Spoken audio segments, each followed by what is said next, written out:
গতকাল ছিল ভাইয়ের জন্মদিন, মানে আমার দেওরের, তাই একটু পায়েস বানিয়েছিলাম। তো ভাবলাম রেসিপিটাও তোমাদের সাথে একটু শেয়ার করি। এখানে দেখো দুধ ফুটিয়ে নিয়েছি, পরিমাণ মতো দুধ নিয়ে নিয়েছি। তারপর এখানে নিয়েছি গোবিন্দভোগ চাল, তার মধ্যে ঢেলে দিলাম খানিকটা ঘি। এবার চাল আর ঘি মিনিট দুয়েক ভালো করে একটু মেখে নেব। দুধ ভালো করে ফুটে গেছে, এবার আমি এর মধ্যে ওই ঘিয়ে মাখা চালটা ঢেলে দেব।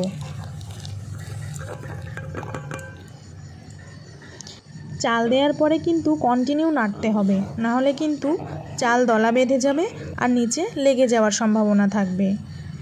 এবার আমি এর মধ্যে দিয়ে দিচ্ছি গোটা এলাচ, মুখটা একটু ফাটিয়ে নিয়েছি, আর একটা তেজপাতা মাঝখান দিয়ে দুভাগ করে।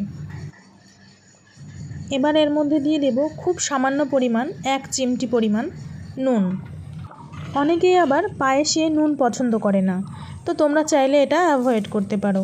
আমার আবার সামান্য পরিমাণ নুন দিলেই বেশি ভালো লাগে, নুন না দিলে যেন আমার কাছে কেমন পানসা লাগে। এবার চাল ভালো করে ফুটে গেলে, মানে চাল ভালো মতো সেদ্ধ হয়ে গেলে এর মধ্যে দিয়ে দেব চিনি। চিনি দিয়ে আরও কিছুক্ষণ নেড়ে নেব, চিনিটা ভালো করে গলে যাওয়া পর্যন্ত। এবার নামানোর পালা। নামানোর আগে আমি এখানে দিয়ে দিলাম খানিকটা কাজু আর কিশমিশ। পায়েস কিন্তু একদম রেডি।